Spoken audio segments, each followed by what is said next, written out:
Subscribe to the all-new HardLore Patreon now for early, ad-free access to every episode and an exclusive episode every month. In the time that I was going and I was inspired, like I just felt that way watching guys do it. I was like, oh, they're doing that. Like I didn't necessarily like need to see a women. Like obviously I am inspired by women doing it, but I felt like as soon as I got in and like got comfortable in hardcore, I was quite confident in taking up my space within the scenes, well, whether that be like wanting to book shows or wanting to just be involved in any way.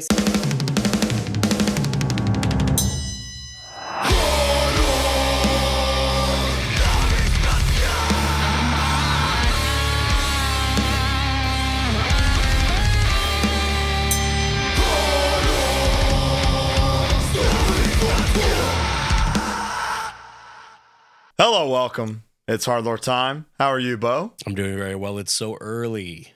This is the earliest maybe we've ever done an episode for a very important reason, though. Today, we're on GMT. That's what it's called, right? We're on GMT. Yes. She's not. For a very important reason, very special reason, because we have a very special guest. She is the singer of what I can only describe as the UK's next big thing. The Brock Lesnar of new UK hardcore bands. Well, she is also the Kerrang cover star this month. Nice. Oh, wow. Please welcome, from Pest Control, the vocalist, Leah Massey. Hello, thank you so much for having me. Thank you for being here. I was trying to think this morning, have we had anyone else from overseas before? Chubby and Jimmy. No, but I mean virtually. Zuma, that's right. Okay, yeah, that was another one. which they're 50 hours ahead, so that's it all evened out. This is an interesting one for Bo. Bo and I both are still rubbing the crusts out of our eyes here. And Leah, I just want to apologize in advance if I do the accent. It's pretty much involuntary. Like if I slip into British. Yeah, it's pure respect, though. It's pure love. It's 100% out of respect. It's a defense mechanism. It's not an offense mechanism. It's an inequality on our part. What's the flavor of British though? Would you go like London or Northern? You're Northern, right? Yes. Yeah. But usually okay. like Americans go London or like Southern straight away. So I think I'm yet to hear. Or a very embellished combination of the two. You know, one of those. But what's ruined that ambiguity is like Game of Thrones, because they're all it's all Northern. And so that you can't help but do this. Yeah, so that into that one. The Scouse, I think, is my favorite.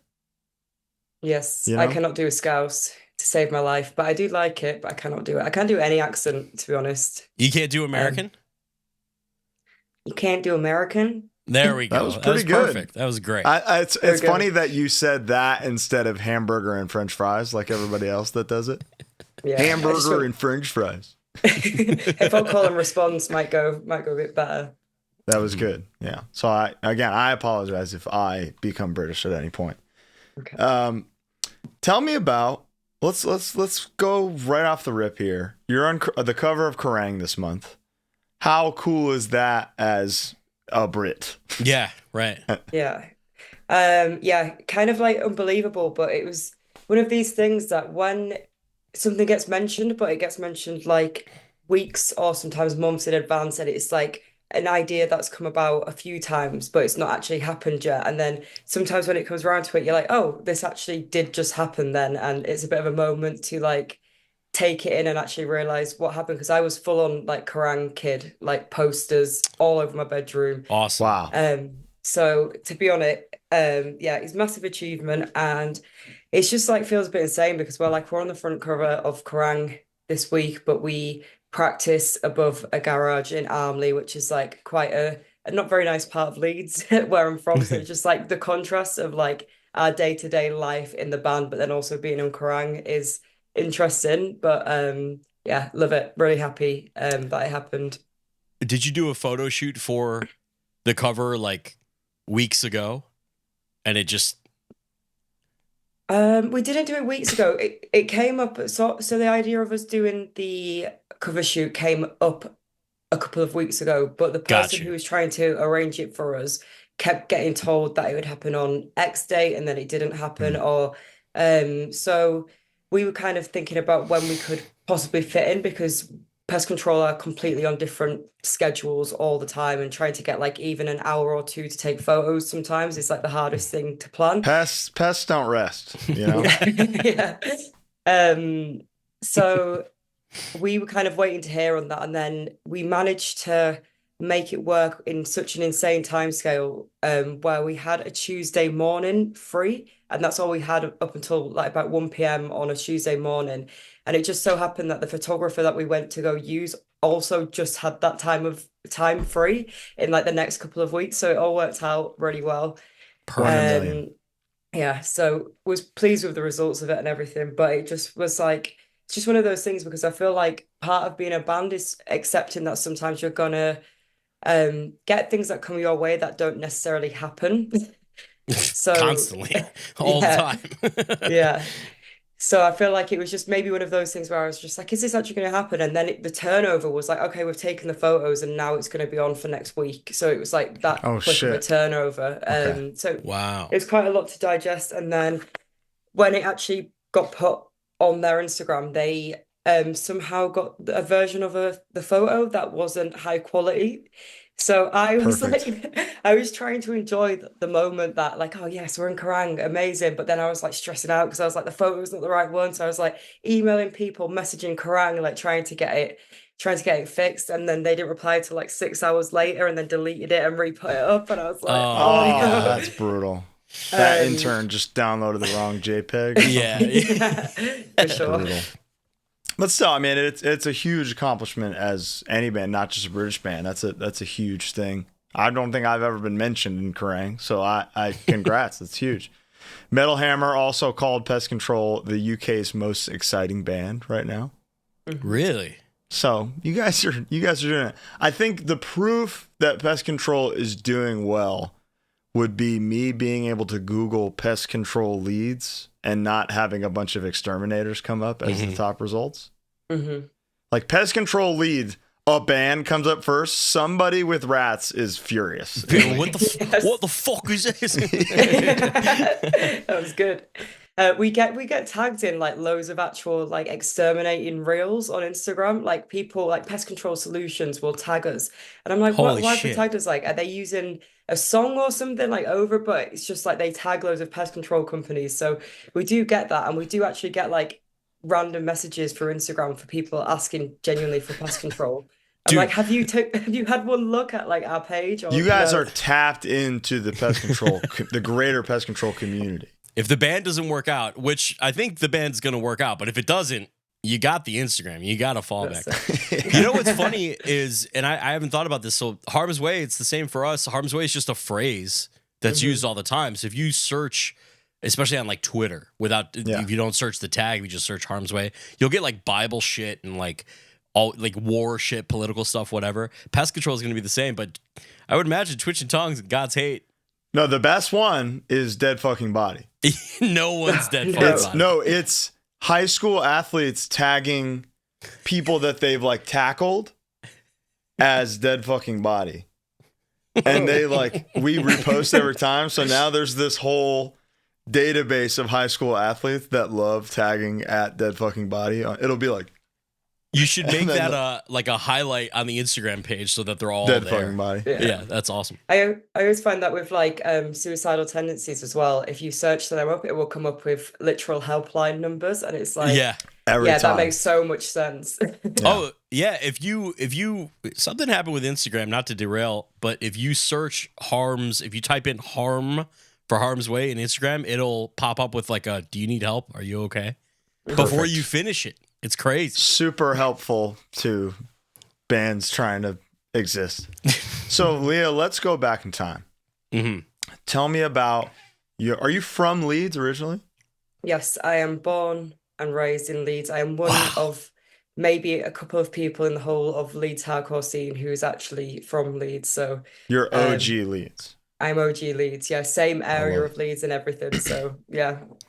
Beautiful. So tell me about growing up in Leeds, discovering hardcore and metal, and like the bands and tours that kind of molded you and raised you and made you feel like, yeah, this is what I need to be doing. Mm-hmm.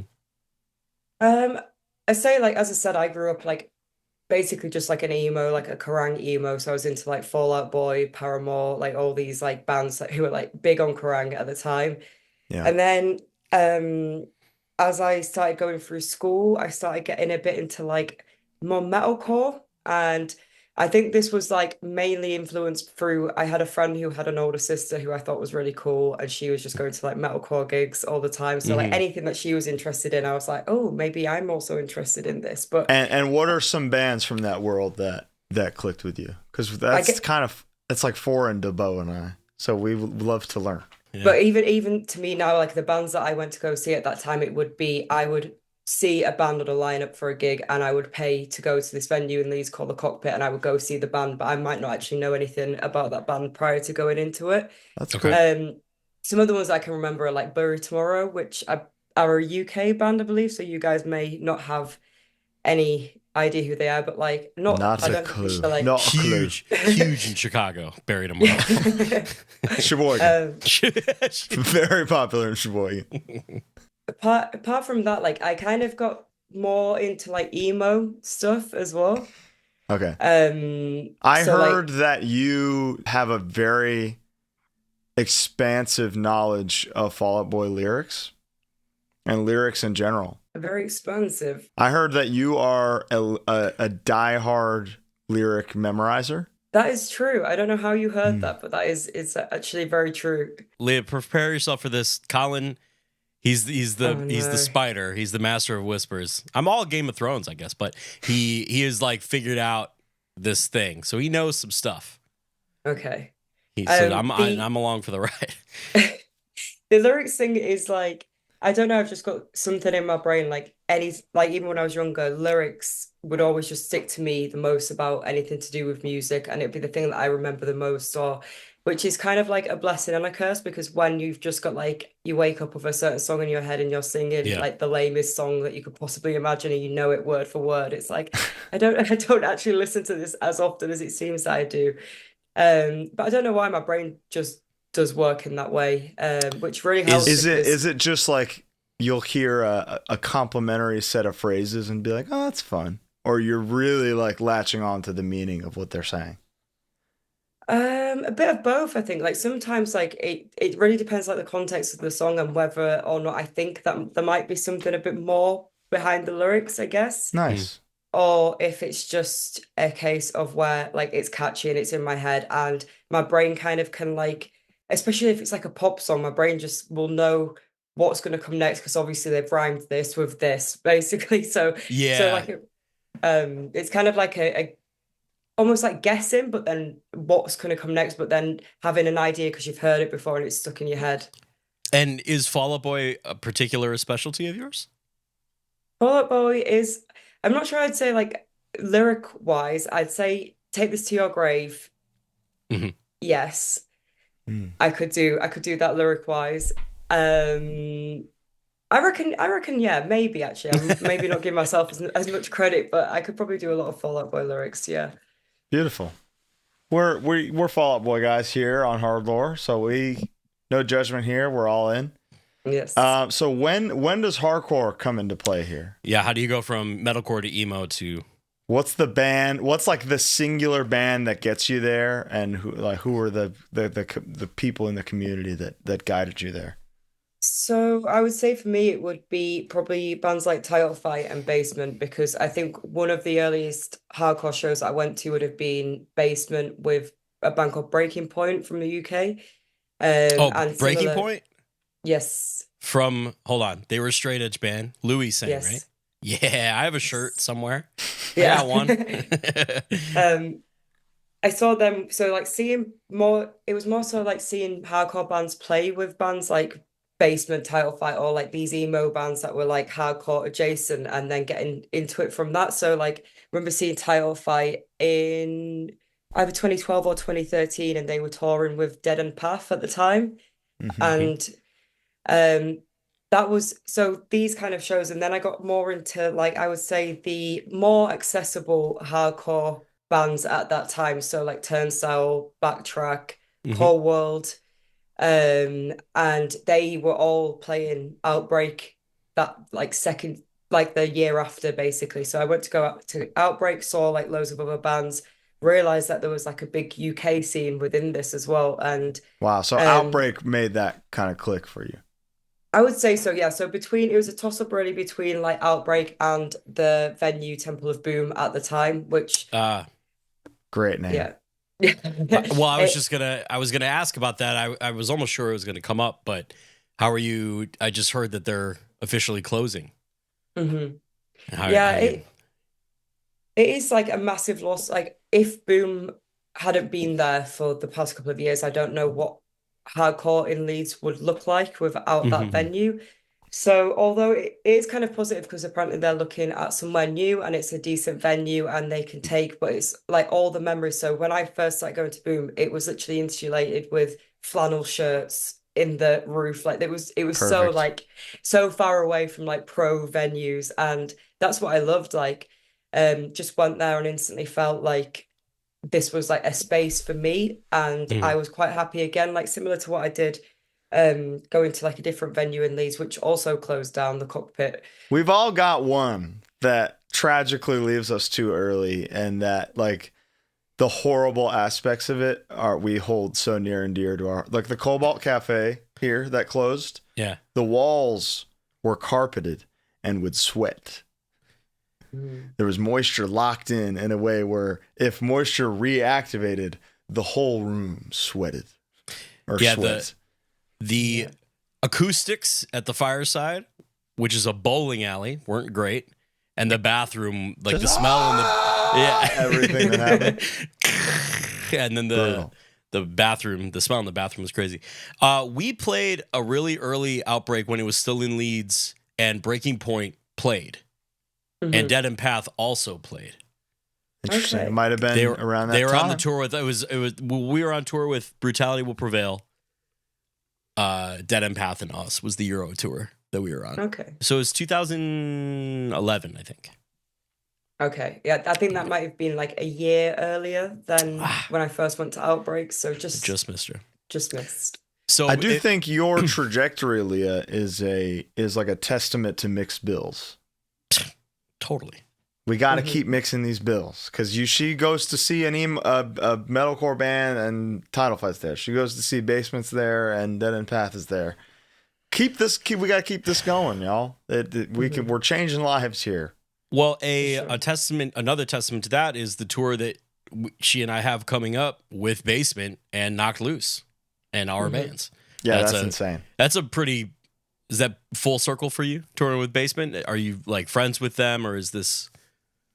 I'm not particularly friends with, I don't know any of them really, apart from James, the drummer, because he drums in Dynamite as well, like straight edge band from London. Are they straight edge? They might not be straight edge. I think I'm just Couldn't making up tell. rumors. I mean, if they're British, I wouldn't think so, but No, I think we are. I can only hope so. You know, I hopefully think we it, still got one. I honestly, I'm sorry to tell you, I don't think they are. I think they're Youth Crew, and so in my head, I'm like Youth Crew, straight edge, but no, they're not straight No, edge. it's that is cultural. You through Yeah. that isn't straight edge is cultural appropriation. Fury. Fuck. So around this time when you're young and discovering hardcore in Leeds, is this around the time when your grandma Helen would ride around in a tank around town? How would you know this? Yeah. No, I was. I wish that would have been way cooler if I was like old enough to actually understand what was going on. By the time I was Hmm. like, I was in primary school. Grandma Helen's going to be absolutely buzzing. She's had a shout out on this podcast, so thank you. Helen's down. Is she down with the core? She's down with the call. Yeah, she watches my stats. She watches like everything that I do on YouTube, and she Oh. always spells YouTube like you, the letter U, tube separately as well. So that's So quite nice. UCHUB. Tell her after this is done that at about 20 minutes in is when she comes up. Yeah. Okay. Now describe I'll this show you. tank to me. Tell me what are we talking here? Which war? The tank, all I remember is I didn't have a door on it. Like it had no door. It was straight open. And Yeah, it's a my hatch. grandma, yeah, my grandma was riding around streets in Kirksall where I've lived, and I still kind of live near that now. And I went to school and I told people that this had happened, and not a soul believed me. Like no Yeah. one was like, no, that is absolutely not true. I kind So of don't. I took, I've got photos. Do have photos. And I took a photo and I was like, check this out, and that's the truth. And You that are was the it. real tank girl. The real tank girl, yeah. I wish. Beautiful. How did Grandma Helen get a tank? You guys have to have licenses for your TVs. She can just get a tank. She could just get a tank, yeah. Her husband, I don't know. He was a very strange man, and he was just really into like army and military. So, you'd go around and they have like toys that you click a button on, and it's like an army marching toy and things like that. So, yeah. That's fun. That's Yeah. incredible. All right, sorry to derail with the tank. So hardcore in Leeds, how is it compared now to when you were young? I was actually reflecting on this the other day, and like just the demographic of people who go to shows in Leeds is so different. When I started going to hardcore shows, you could probably count the amount of women on like one hand.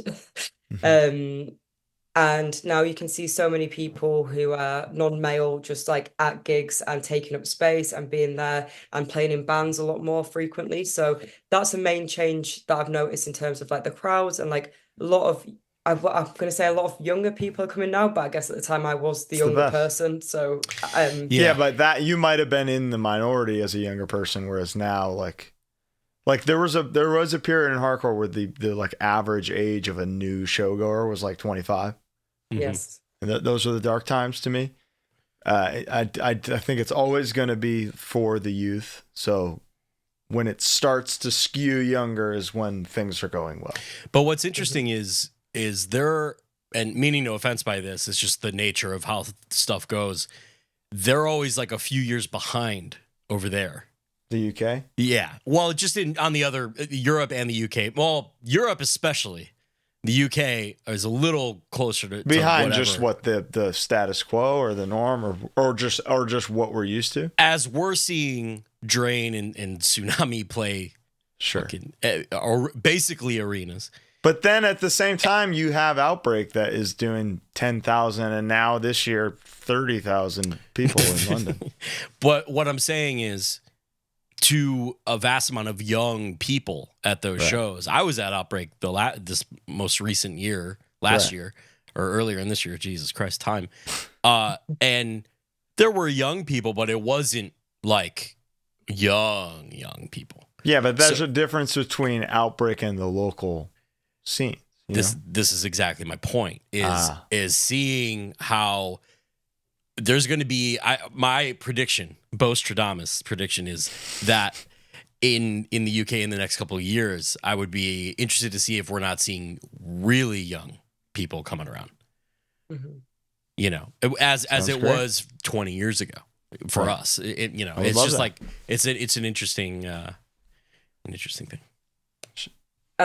With what you said about America, like us being a bit behind, like that is true, because I remember at the time when I was looking to more like women in bands, there was a lot more women in America doing bands and playing hardcore shows than there were in the UK, and it took a while for that to kind of catch up in the UK, and there'd be more women doing shows and stuff, and it felt like maybe it was like inspired by the amount of girls doing it in America, and I'm not too sure, or they just see, sometimes it just takes something to see and be like, oh, I can do that too. And I didn't realize at first, but actually I can do this as much as this person can. So it might be like how that works. People just see stuff, but I guess especially more with like, obviously back then, like Instagram, I don't know if it was, I can't remember if it will have been a thing, but it wouldn't have been as big in terms of like story sharing and things like that. But now you're constantly like tuned into everyone else's scene. Like if you meet people from all across the world and you follow them, or you know of people, like you see everything a lot more now, which I think is interesting. And I don't know if that will have an effect on things happening a bit quicker because you can Oh, see it 100%. earlier Well, on. There's the pros and cons to all that of just, people recreating what they're seeing, but also it's inspiration. It's beautiful. I had a question if there were any were there any particular women in general who you had noticed that stand out to you as like, oh, she can do that. Yeah. Did you have that moment essentially that you're describing of like, oh, she can do it, I can do it too?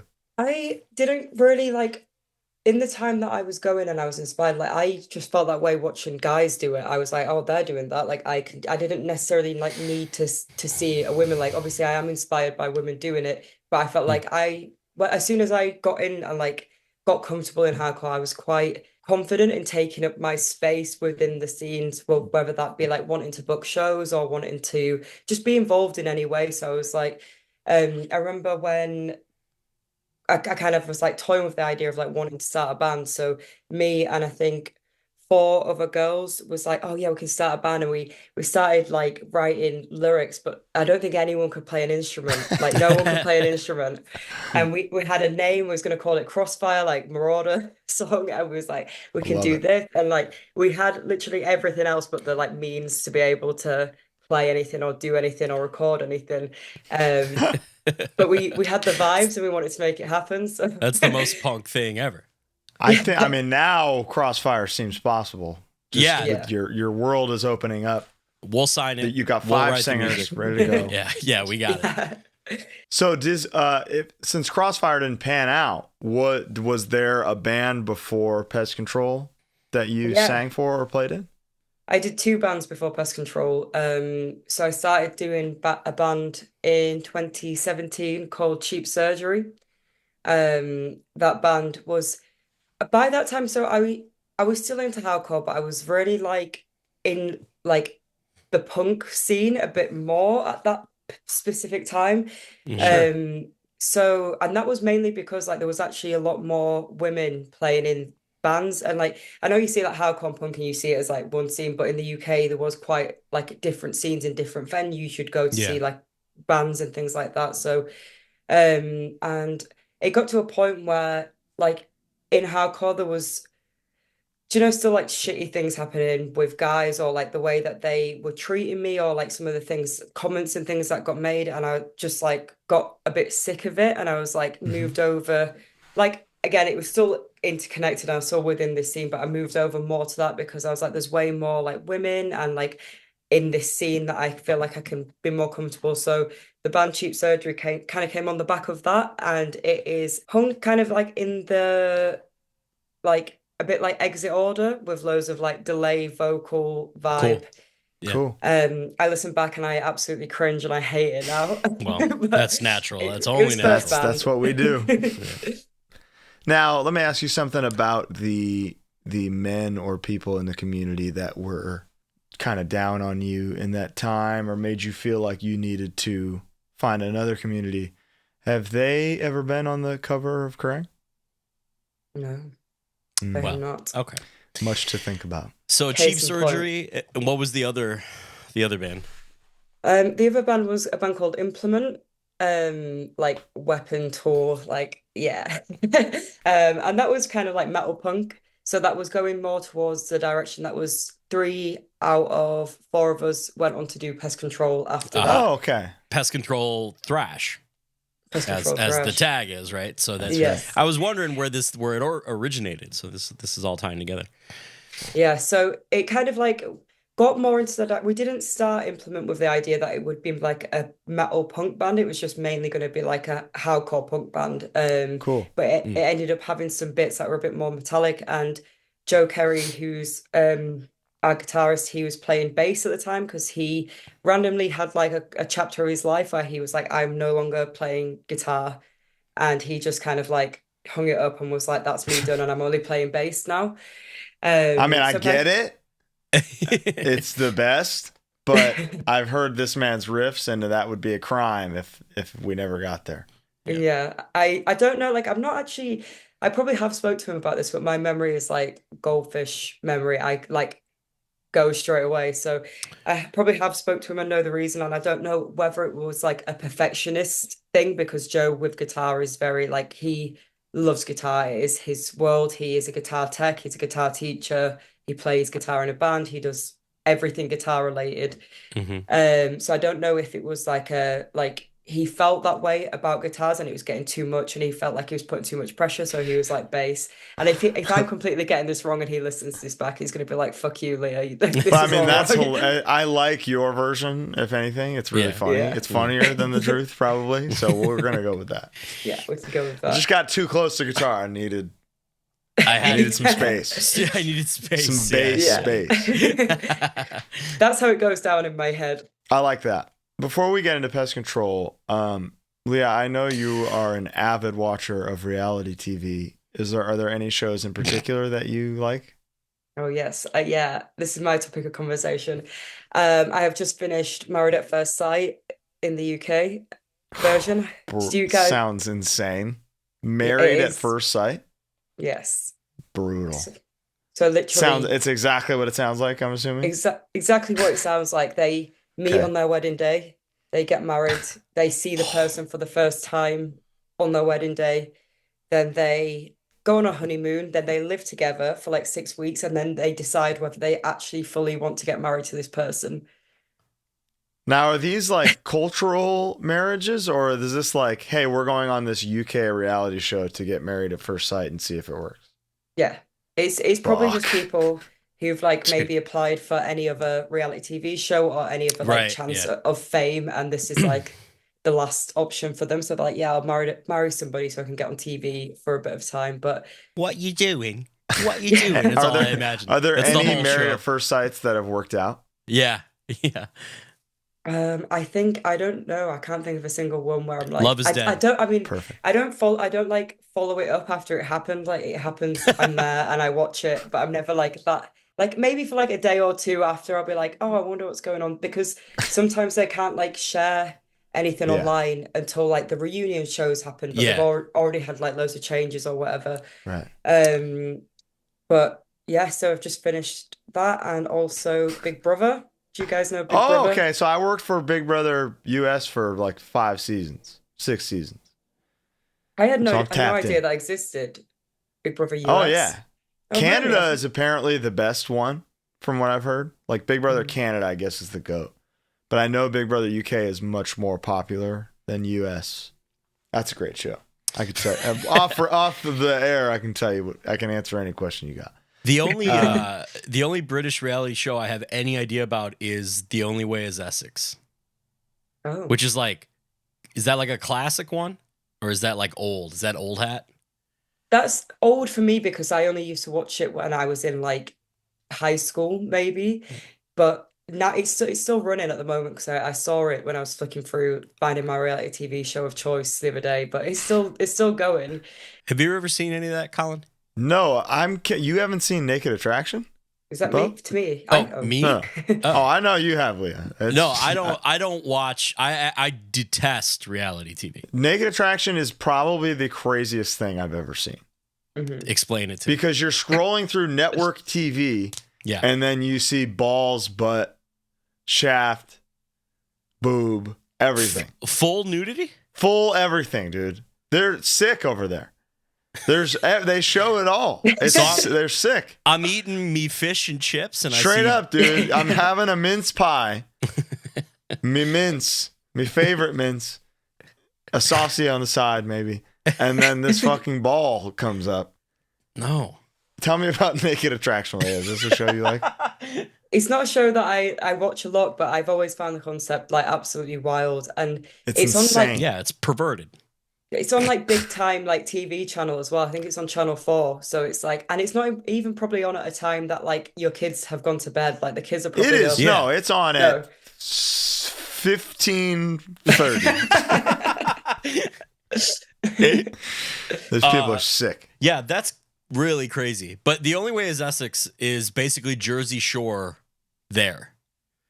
It's like kind of that like club going, bottle popping crowd. Nice. And then babes. The funny thing about it though is like, now let me ask you something, Leah.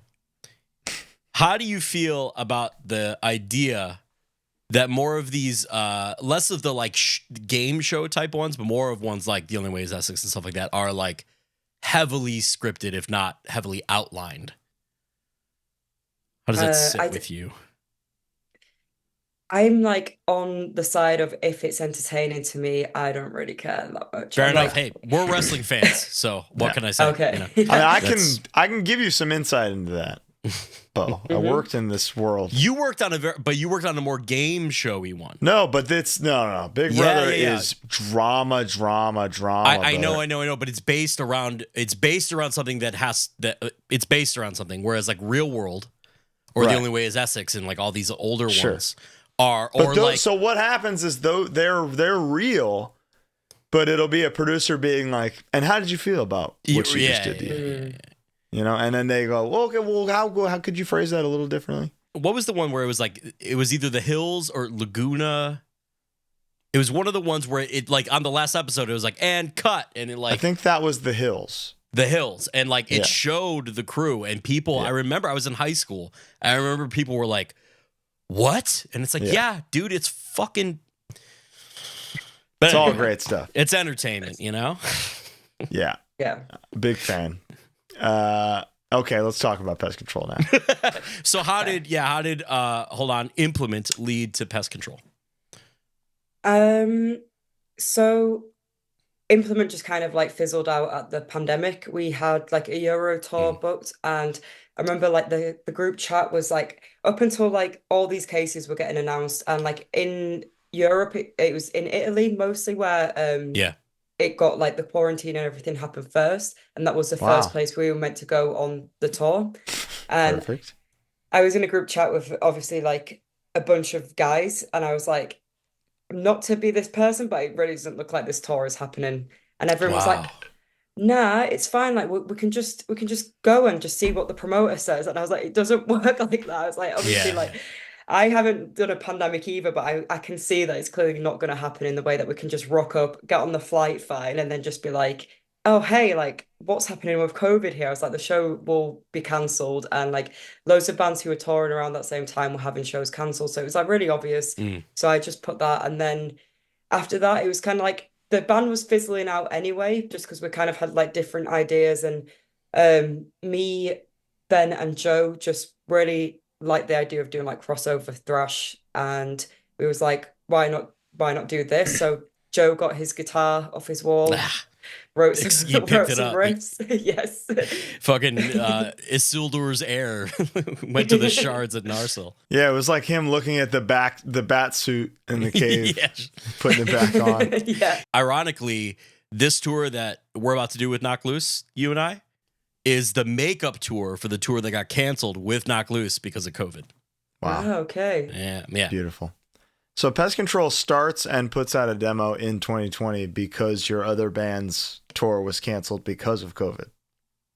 Yeah, I mean, maybe not. Well, not as simple, but that's the trajectory. Whereas I thought, in my mind, I see Pest Control puts out a demo in 2020, and I'm like, that sucks for them. But in reality, it was like kind of by design. Yeah, it was kind of like we had a lot of time. So at the time, I was living with Ben, the drummer of Pest Control, and Implement. And we just had obviously like loads of time to like write and think about like maybe what we wanted to do. And Joe was the same. So Ben and Joe were just sending demos to each other of song ideas. And we couldn't practice. We couldn't do anything. So everything was recorded like separately. And so obviously we couldn't do any shows. We put it out and was like, do people like this? We won't have any idea until we get to play a show, really. Like, so yeah, that was pretty much how it all came about, and just went from there. Yeah, I mean, I'm glad you stuck with it because these things do take time. I think we'll get into like the newest EP kind of. We'll go gradually throughout the discography, but I do think you've all figured it out now. Yeah. And like seeing Crumbsuckers mentioned as an influence to me is like when I see that, I take that with the biggest grain of salt you've ever seen, like the biggest salt ever. But I can hear it in Pest Control, which is like a miracle to me. I think even Crumbsuckers would be like, how the fuck? How did you find us? Even though the word Crumbsuckers sounds like Charles Dickens wrote it to be like a slur against poor people. Yeah. I don't know that anybody I've ever even the band Crumbsuckers has heard Crumbsuckers said in a British accent. So it's amazing that not only they made it there, but that you've successfully pulled off one of my favorite bands as an influence. My first note when listening to the demo is that you don't sound like a local band, if that makes sense. Interesting. It's like, damn, this is straight up good right off the rip. And I love when I can feel that and listen to a new band and be like, this is gonna do well. Interesting. So how much time was spent on the demo, and how conscious was the thought of the like crossover vibe? Because I know there's still a lot of like Boston hardcore type stuff in there too. It's a really cool blend of a lot of things I like. Tell me about putting the demo together, how long it took. Did you immediately start working with Ola and Quality Control? Not immediately. We did the demo self-released, and that was recorded by Ben. Our drummer, he records everything that we do. He mixes and masters everything that we do, apart from Don't Test the Pest, that was mastered by Arthur, but everything else.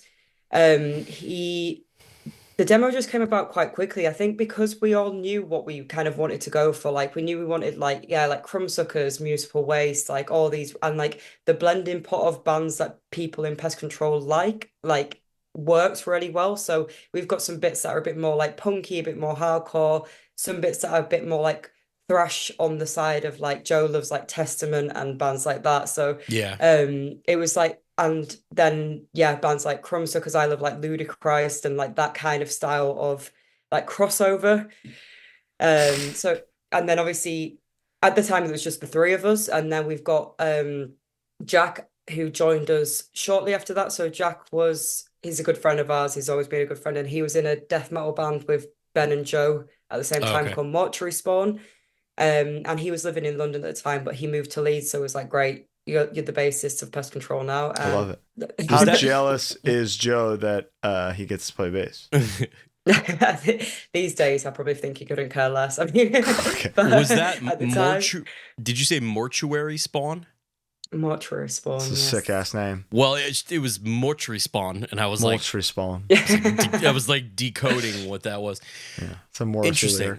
Yeah, I would love to, via you, jump into the brain of Joe on where he's getting some of these riffs, some of these, like, especially later on in the discography, some of the like tricks he's tags doing and stuff. I'm telling you, Bo, that's all Crumbsuckers. Well, but dude, no, I know some Crumbsuckers, and there's stuff that I know isn't Crumbsuckers where he's hitting a harmonic and tapping the trem bar, and it's making a crazy, just stuff that's like, well, I don't know.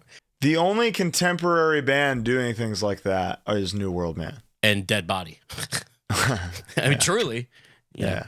So it's beautiful. It's a beautiful community. Do you have any idea where he's pulling some of his guitar influences from? Like direct riff influence? You mentioned Testament and more of the thrash stuff, but I'm wondering if there's anything else. Pantera, Metallica.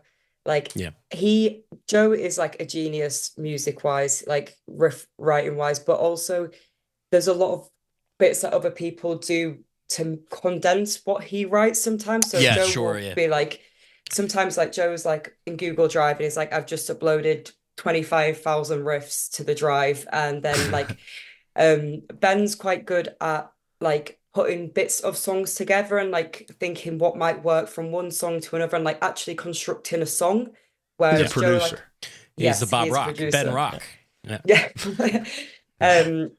So I think like it is like it's a combination of everyone's efforts in terms of like putting together the songs that work. But in terms of Joe's guitar, he's just insane on guitar. And I've literally said to him from just watching HardLore that when you guys meet on this tour, I think you'll click. So I'm excited to like literally watch him play, because there's a lot of stuff he does that where I'm listening and I was like, the fuck is this guy Yeah, doing? I'm all in. I mean, that was we were told about Pest Control while we were at Outbreak last year, and I think you and I met, and it was like she sings in Pest Control, so I made sure I watched Pest Control. And the first thing that stands out is what this motherfucker's doing riff wise. It's beautiful stuff. Are you still a four-piece? Is he still the only guitar player? No, we've got a second guitar, who is Joe Williams, who plays in Big Cheese as well. Okay, cool. Awesome. So that was like a really like interesting addition because it brought more of that hardcore side to it. So I think like the most obviously we'll go on to Year of the Pest, but with Year of the Pest, you can see how it's like the influences through having another guitarist on it has like fine-tuned it and like condensed it to, I think, more like what we actually want to go for and what we want to sound like. So there's a certain moshability that has been achieved now, which is important for live. Think about it. Joe A can solo while Joe B is playing the pit riff, so it really does. It does make sense. It adds. It's great stuff. You really did it. And now, when are you first touring? How far along into this journey? Our first tour was probably a Euro run that we did with a band called Facine, who are like I think they've played maybe like United Blood, and I don't know if it was. They've been here a few times. Are they? Yeah. They like kind of crossed over in a way that a lot of European bands don't. Where are they from? That does sound really familiar. Finland. That's right, Finland. I think we've actually played with them in Finland. Yeah, awesome, cool. Yeah. How was that? Yeah, it's great. They took us out on our first Euro run, and I think we did like a couple of headline just DIY shows like in the midst of that, but the whole tour was obviously like DIY. It was no like big shows. We're both like at the time were like smaller bands that would just play like maybe like 200 capacity venues or whatever in Europe, but it was really fun like playing with those guys. They're great people. We're actually playing their 15th birthday party in January in Finland. Beautiful. So awesome. It's going to be absolutely freezing. So that first tour with Foreseen is that all your first experience as a musician in mainland Europe?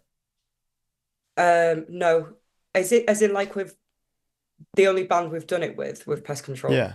No, we toured. We've all been in like bands before and toured in Europe. So even with the first one that I did, Cheap Surgery, we went to Europe. Cheap Surgery got around. It did get around. Yeah, we did pre-Brexit, dude. It was easy. They could go. Yeah. And then obviously, like Ben had been in a grindcore band called the Gubrious I Children. would hope so. Yeah, Yes. there's right. Yeah. Because God, like, we may have done hardcore is maybe this uniquely American thing. Grindcore, thank you to the king and the queen, whoever made this possible. It's Birmingham is whoever. Birmingham, thank you Birmingham for grindcore. So how do you like touring in the mainland versus the UK, and is it difficult for you now to leave behind your two cats, Echo and Luna? Yes, literally. I was thinking this earlier. I was like, if it gets brought up about what is most difficult about going on tour or being away, it's being away from my cats, Echo and Luna. So yeah. Do you have housemates to take care of them? I live with my partner, so Sure. he sometimes is away at the same time because he plays in a band called Stiff Meds, and he's sometimes away when I'm away. So yeah, I just feel a bit bad when I have to leave them in that case, but they do get looked after, so it's fine. But I just feel like, because like with anyone else that you're leaving at home or whatever when you go away, and to be honest, I've not toured for like a massive duration of time. Like the longest that I've been away for was 3 weeks, and that was in the UK. okay. But so it's like, just because like obviously like friends and things like that, if you miss them, you can just send them a text. But like your animals, you're like, what are they doing? What are they thinking? Can you imagine texting a pet? Yes. Yeah. Mine I would just would be like have- food. Where's the food? Food. Feed But us, I would food. have no problem. Literally. I would get that Yeah. and be like, that's so cute. She's starving. you Well, know? the good thing is they don't. The cats. I also have 2 cats, so I have to leave and I have to have someone come take care of if my girlfriend doesn't take care of them. But they don't know. They never remember. They're like, oh, you're back. Can we eat? They don't know. It's fine. No. But that's different for me, you know? Yeah, but you. They Yeah, love me for real. I know they do, but I know. They don't know. If I'm gone for 5 minutes, they think I'm dead, you know? and it makes me feel bad as well. Mhm. So, are there any tales from those tours that come to mind, or special memories or specific instances that have stuck with you? Yeah, like one of my first, like obviously this was my first ever Euro tour that I did when it was with Cheap Surgery, and we rocked up to the venue, and it was like rural Slovenia, and the venue was literally a shipping container in the middle of nowhere, Shit. like literally, and that's where you played, that's where you slept. There was no toilet. There was literally no toilet. So the next morning, leaving that space was like gross, to put it not explicitly. Oh my God. Yeah, yes. So, to put it explicitly, poop everywhere. Poop everywhere, human poop literally everywhere. Holy shit. Literally. Just don't. Oh my God. Yeah. I don't get it. I don't get it. Everything about that show was just so strange. Like, our driver and our friend Baron, who was filling in with us at that time, he had somehow managed to steal from a service station a bottle of wine that was shaped like an AK-47. Oh, sure. Classic. So during the set we was all like, oh, we can drink this massive like wine bottle shaped like a gun, and they had a tradition that whenever you go play, it was called a Contejna was the venue. Whenever you play there, they lift up everyone. So everyone's Contejner. the Contejna. I think it's still going. I like the page of it on Facebook for some reason, and I see that they still have gigs going on. There was a Paris venue that was a boat for a while. Yeah. And it was called On a Boat. We're playing on a boat. Yeah. That reminds me, that gives big Contejner vibes. Yeah. I wonder, you think they got toilets? I wonder how much a porta potty is. Probably not that much, but these guys were like, I wonder if we can I don't even know how people came to that show, because it felt like we were like literally in like the woodland. Like there was nothing about. We were like ages away from the town. And to be fair, it was a container, so even if like 10 people came to the show, it was packed. It was so lit, yeah. yeah. yeah. Ask It was a contained. punk. That's some ask a punk. Ask a Slovenian punk. Yeah. Jesus. Ask a fucking dock worker where the Yeah. show is. So do you immediately start writing an LP after the demo? Because you had a couple singles that were like demos for the LP kind of, or singles for the LP. Mm-hmm. Do you immediately go into it like, all right, we're going LP 1? No, we didn't really have a plan. Like I think the thing about Pest Control is we never have a plan. We don't do anything, and like we don't really like think ahead of like we're gonna do this here and this is gonna be the release date. We just go with what we're doing, and like if we're practicing and a song feels good, we're like, oh, maybe we should get that, or this would work with this song. So straight after the demo, we just did 2 other songs like Rat Race and Infestation, which I think was just because we were like just playing like local shows at the time. We just thought, let's get some more music out, and that was it. There was no more thought behind it. I love how hard you stick to the Pest theme. Yeah. You're so clever. Yeah, I literally, it gave me so many ideas of being able to write lyrics. And the Pest Control was actually a song before it was the band name as well.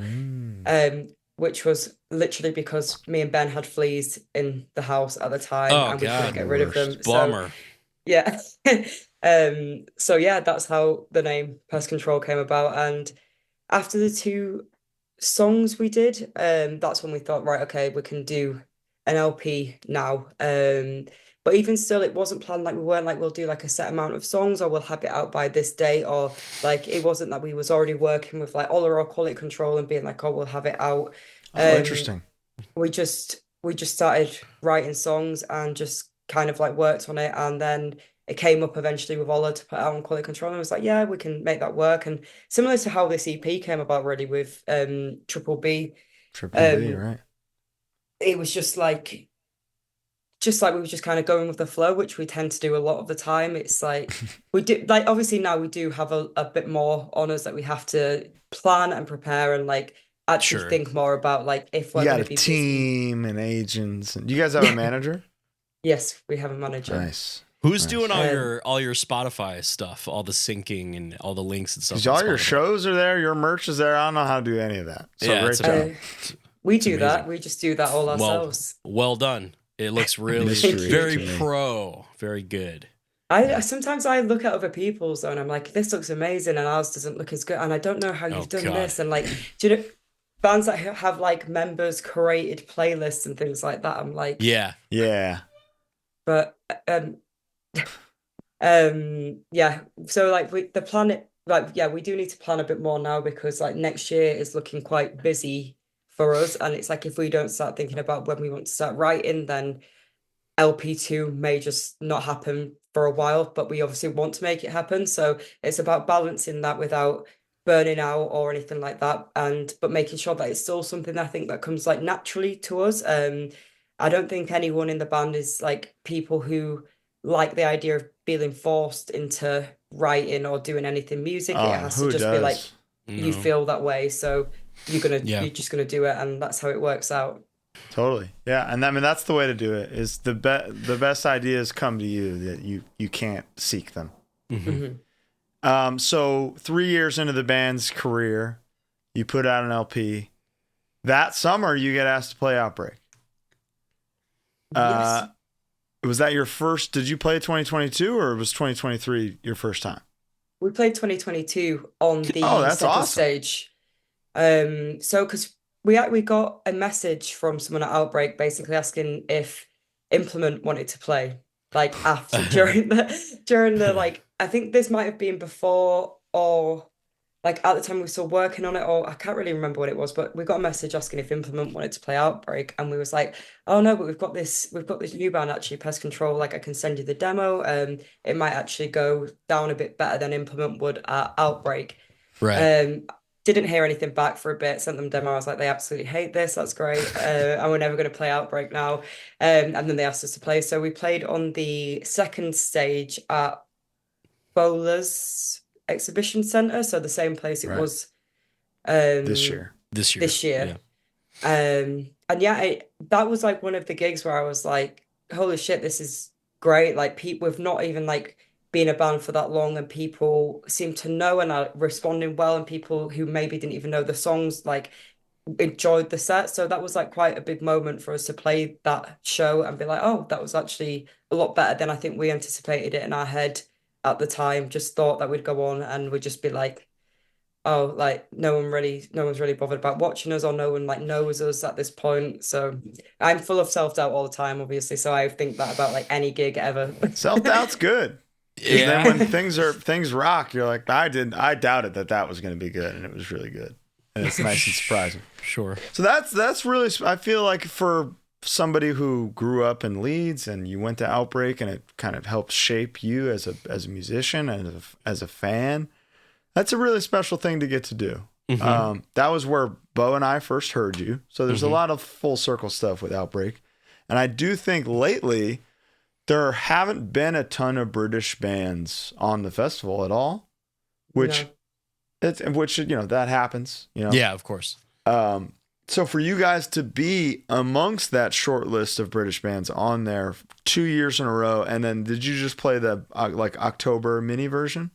Mm-hmm. And then to do that, then it's like they Outbreak as a unit seems to really believe in Pest Control, Mm-hmm. which is huge for a growing band. Oh, fuck yeah.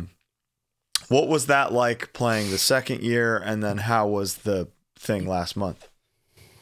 Yeah, so my first experience playing Outbreak, I played with Cheap Surgery, my first ever band, but that was when it was at Canal Mills, in like 2018 as well. So, but that I think went down. that's the one I played. Oh, Yeah, interesting. Twitching Tongues played that one. Okay, that was awesome. Yeah, that was my first time playing it, but that went down like an absolute lead balloon because it just wasn't the band to be playing at Outbreak, and I knew it going into it, so I didn't expect anything. The show that we did last year at Outbreak, was it last year? Like, what year are we in? Yeah. So when we played like the main stage for the first time, that Yeah. felt crazy because we opened it, so we were playing at 1 p.m. So we had to be there super early to like sound check and do everything else. And we started playing like, and they're like obviously really strict with the timers at Outbreak, like you need to start at 1.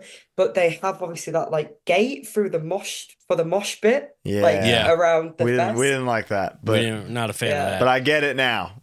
So when we started playing, the gates were still locked, and like we started playing like the intro from the intro of that song "Don't Test the Pest," and it was like the instrumental, and we weren't playing it. It was just like Is that playing the as a opener track. on the album?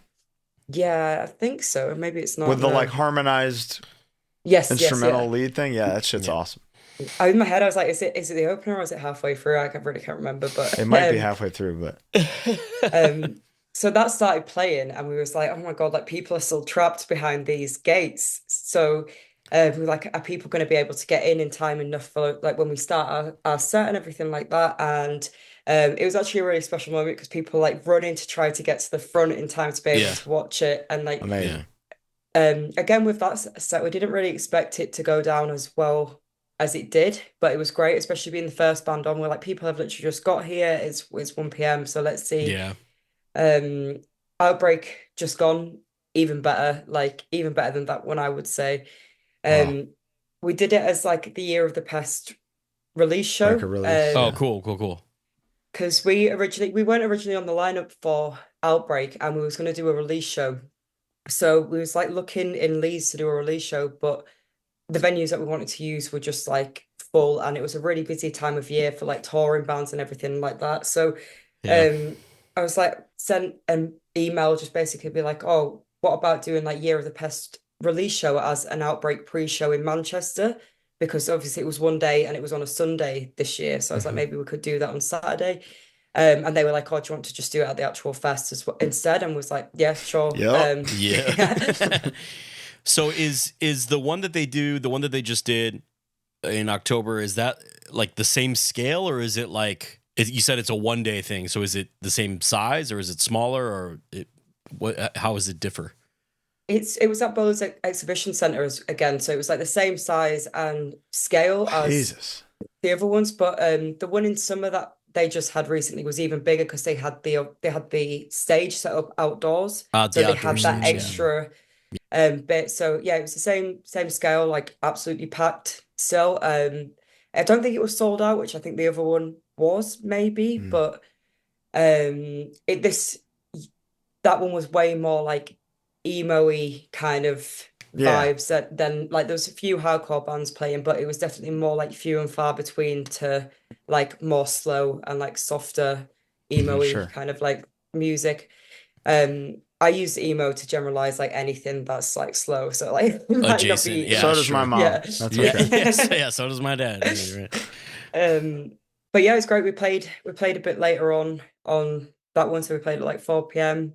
and it was just it was a great time to play. That's the sweet spot right there. That's midday. Now everybody's not 5. too tired. Yeah. Nobody's tearing their ACLs yet. Everybody's still ready. Yeah, that's a good beautiful. So that rocked. Okay, awesome. I hope that you play next year, and I hope that somehow I get to be there and get to see you guys. Which reminds me, do you have plans to tour the US soon? Maybe. Okay. I don't know how much I can. Yes, we do. Say no more. I think you've said enough. I think you've said enough. Something you're really gonna enjoy when touring the States is we have incredible chicken Caesar salads, and I know that you love a chicken Caesar salad. Is that true? I absolutely love a chicken Caesar salad. Yeah, so great music to my ears. Do you know where the Caesar salad was invented? No, I do think I that rang a bell though, because I remember it was actually like National Caesar Salad Day semi recently, and I was looking at some facts. I was like trying to scan my brain, but no, it was invented in Tijuana, Mexico. Really? Yeah, by a man named Caesar. Dude, Mexico does everything. They got it all. It was at a hotel. We stayed at the hotel. where it was invented. Wow. Didn't get it, but Yeah, no. But that's beautiful. So you're going to love the American Caesars, Leah. They're great. yeah. How often are you eating a chicken Caesar salad? I get like hyperfixated on food, so I will eat a lot of Same. something in one go and then maybe not eat it again for a couple of months and then eat it all in one go. But I recently got like re-triggered for my Caesar obsession because I saw it in like a burger form, like Ooh. chicken Caesar burger.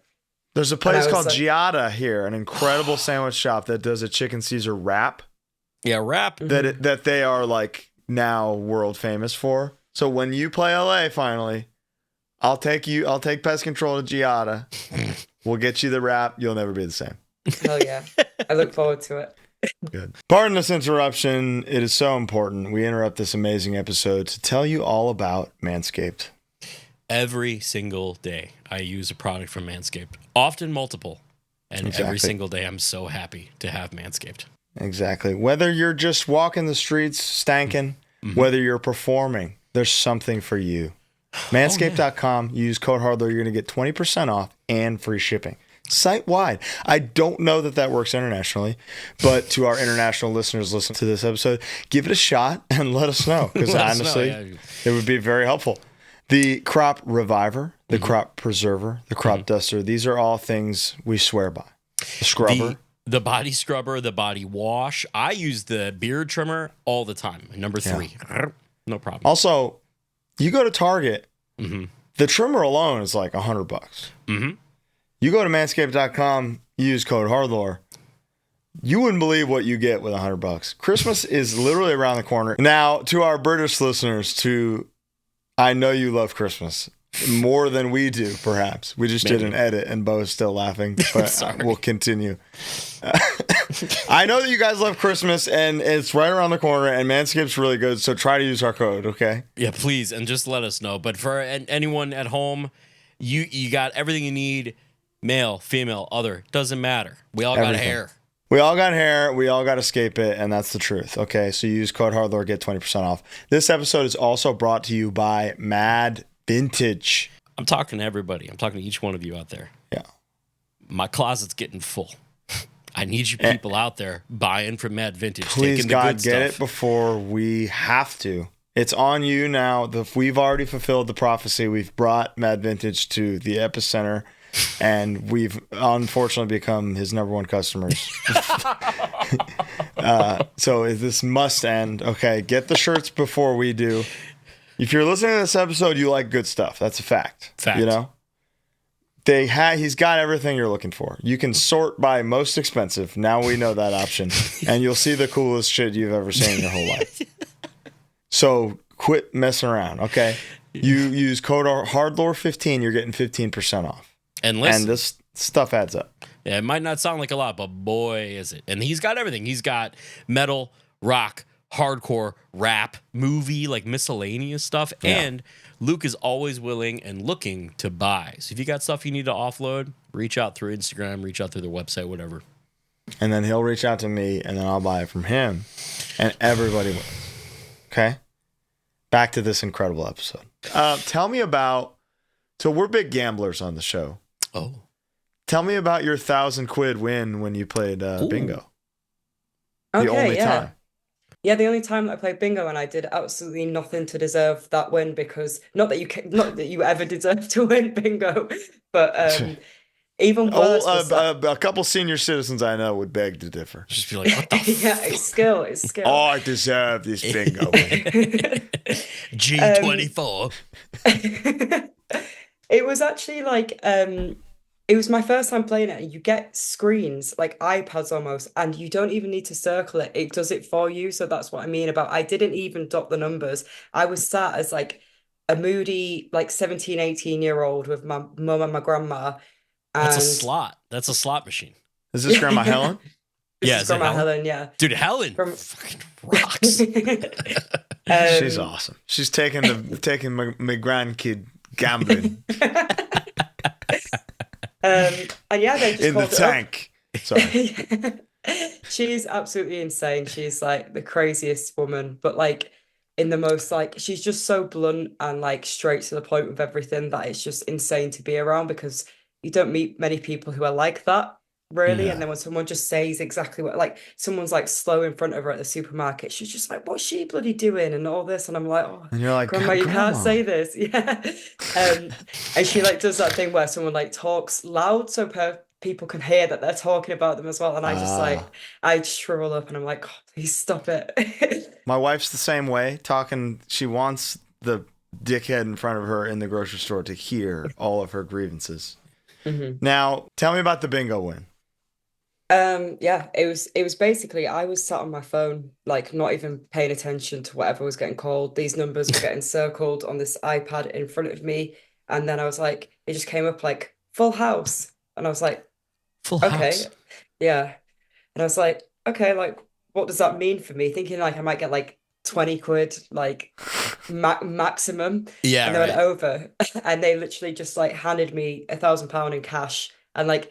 I've never seen so many older women look so jealous in my whole life. Like literally, like they knew that I'd only been there once. You could see it in their eyes. They're Yeah. like, I know you don't deserve this, and you've got this. That's incredible. And Helen is sitting there like, yeah, that's my fucking granddaughter, bitch. Yeah, hell yeah.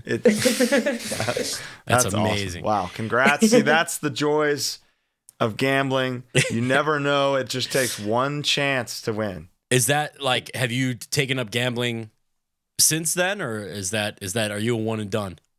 I'm a one and done. I'm not going to push my luck. That was the Good for most you. lucky I could be. So Yeah. I did attempt to try to like place some bets on England in the World Cup recently. Beautiful. By like literally there and then just asking what people were like betting Yeah. on and things like that. But I went on the website and I was like, I had no idea how this is working, and Okay.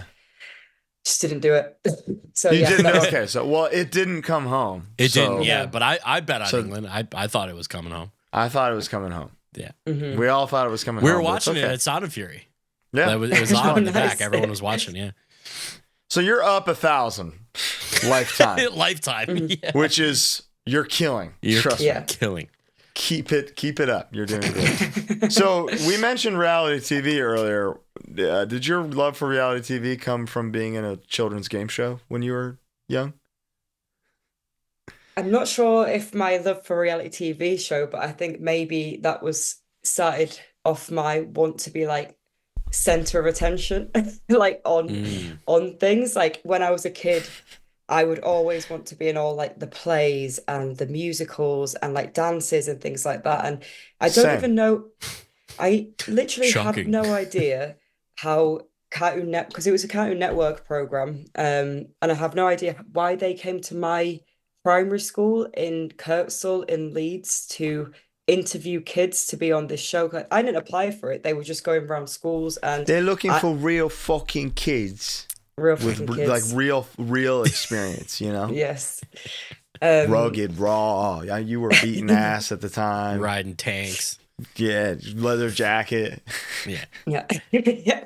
I was so strange that I think they had no option but to put me on because I was like, this kid's weird and she needs to be on the show. And I ended up going on with my best friend and she won and I got Oh. gunked. I got like covered in like goo. And You got slimed. I got slimed. They called it Uh, gunked there. Interesting. Interesting. We're learning a lot. Cultures. Slimed gunk. Which was quite interesting because like obviously you see it on the TV and you're like, oh, the ceiling's opening up and the slime and gunk is falling down, but really it's just like people chucking it over you. So like as a kid, like having a grown ass adults Wow. like just cover you in gunk and you just sat there like, not only have I lost, my best friend won and I'm jealous and pissed off about that, and I'm now covered in gunk. So it was a terrible experience. That was maliciously poured on me by an adult. An adult Yeah. person. What color was By an the adult. gunk? Green. Okay, perfect. Oh, so yeah, that's Classic. slime. You got We're two cultures divided by two languages. You know what I mean? True. That's all it is. I can't believe. See, here's what you're not thinking about, Leah, is what an honor it is to be slime. Yeah, true. Mm-hmm. You're amongst greats, you know, such as John Cena, True. Katy Perry, etc. They've all been slimed. Katy Perry was historic. Katy Perry's was absolutely fucking brutal. That you want to talk malicious sliming? Yeah, that was a gunkin' for sure. What did it taste like? I was too busy, like probably crying and like. I think it's In the moment. Were you crying? I was crying. I then had to. I was then a kid, and I was covered in gunk, and then I had to like get a shower in this back room of the studio, and I had no idea what was going on. Yeah. And my friend had won, like, do you know, like the first iPods. Like that was a Yeah. prize at the time. That's a Classic. good prize. Damn. Yeah, It's a great it prize. was good. It was exactly that. That's what made it even worse and made my tears Yeah. even more apparent. Like I was like, no. Are you still friends? Yeah, she's still, yeah. That was a bit of a make or break for us, but yeah, Yeah. still friends. To answer You made your it question, it's made with like oatmeal and stuff. It's Oh, food so it's coloring. like the Big Brother slop. Do they have slop in Big Brother UK? Not that I've seen. One of the punishments in Big Brother US is you have to eat this thing called slop, which I've had to personally prepare. What is And it? it's like a combination of like oats and different kind of it'll sustain you, but it's Okay. flavorless gunk. Oh, so that it's makes like sense. The Matrix. Yeah, exactly. Yeah. Okay. It's just like that. But I was gonna say at the What Would You Do filming, it was at least hidden, and well, it's a studio, but it was like a trap door, and the person got slammed. Yeah, Yeah. a guy named Dave. Yeah, it was up there just like, fuck. Yeah. Best part of his day. All right, so we're at Year of the Pest now. This came out on Quality Control in the UK and Europe, and Triple B in the US. First proper US release for Pest Control. Mhm. Yes. Pretty cool. And we didn't have it planned to do a release at all. Like I think Sam just hit up Joe Williams, was like, do you have anything, like even it's a song or a single or anything that you want to do on Triple B? And we hadn't been planning a release or anything. We were just like thinking maybe album 2, not like an EP in between that. So it's like, yeah, sure, like we can get some bits together. We had some songs that we had been working on, so it's like, let's use that for this. And then Ola obviously started getting involved with it, and that was about it, how it came about. And Beautiful. yeah. I know Sam still has copies available, so go over to the Triple B store, pick up some of those. I think these 4 songs, this is Pest Control. I agree. This is like, Yeah. you guys have you're dialed in, you're locked in, you know who you are. The Crumbsuckers influence is screaming at me in a way that makes me respond, yes, thank you. I'll have some. Your voice has progressed into this monstrous locked in thing. I feel like everything is in place. Do you feel the same? Yeah, I think sometimes it takes me to like reflect on the past and like previous releases to like realize how much different it does sound. And like obviously it's not like different band or anything like sounding. It still sounds like Pest Control, but vocally, when we first did the demo, I didn't really know like what style of vocals I wanted to go for. I just knew that I was going to shout and see like how it sounded. So like it's a lot more fine-tuned for me in terms of like what I want to do. So I think, yeah, I agree. I think that it all was just like typically like it's just what we wanted to go for, and we managed to make it happen. So I'm hoping that album 2 will just be a continuation of that as well. You're in the best area for a band, in my opinion, where you're kind of like, we really like what we're doing, and it seems like people really like what we're doing, and that can be the most inspiring. Like the ball's rolling, you got the motion, you got the momentum. It's like a really exciting time. Question for you: what does the P in PMC stand for? Parasitic. Thought so. I knew it was something yucky. Yeah. Knew it was That whole something in song there. is about something, literally called parasitic mind control, PMC, which is like when an insect dies, they can go like basically infect another. I don't know if it happens to all insects, but they can like affect another insect's brain and make them feel insane. So that's what that song's about. But Your lyrical journey in Pest Control has turned you into a Batman villain. Yeah, you're half Batman villain and half Edgar from Men in Black. Just You're Poison Ivy, learning about, but the average insect can live. It's really cool to be able to apply to thrash metal lyrics, and like like you're talking about pest mind control, but it's like allegories about life that can apply to everything. This is next level stuff. It's genius. Do you know, for me, it was actually quite like it was a good thing that we named the band Pest Control, and I had the ability to do this, because looking back on previous bands like Cheap Surgery and Implement, one thing that I regretted about like the vocals and the lyrics was having serious words that didn't really mean a lot to me. They just sounded cool to have down, if that makes sense. Of course. There. Yeah.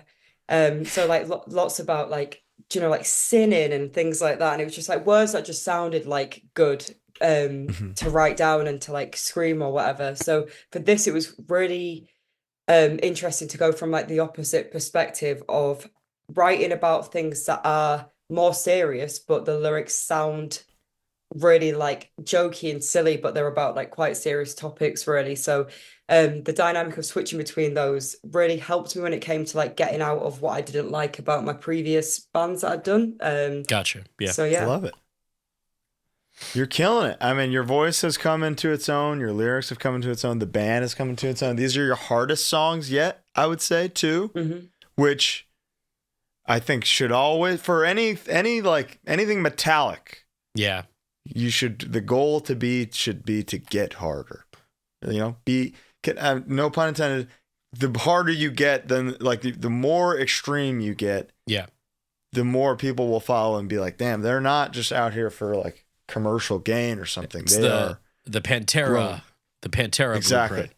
The Pantera blueprint is just get more insane and the people will follow. And I think you've done that. Time Bomb, certified spin kickable masterpiece. I know it's an obvious thing, but the ticking in Time Bomb is awesome. Oh, it's fantastic. Really cool. How do you do that live? What does Ben do?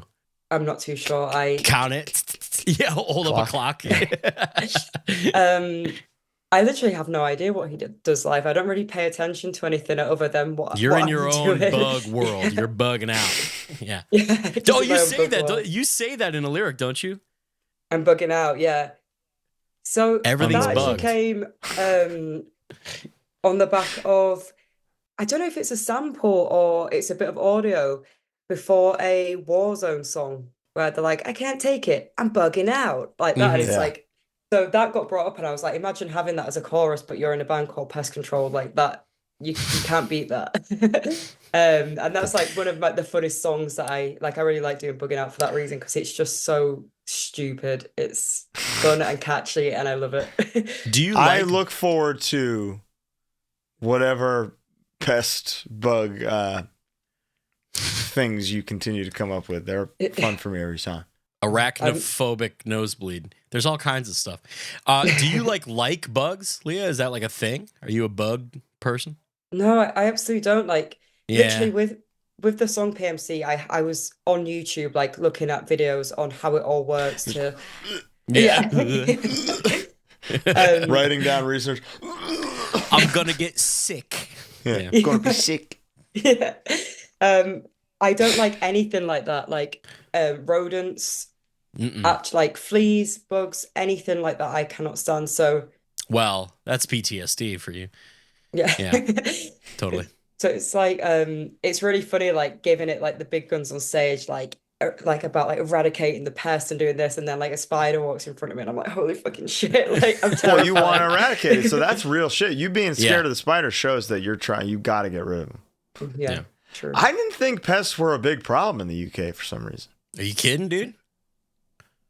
I guess the plague. Yeah.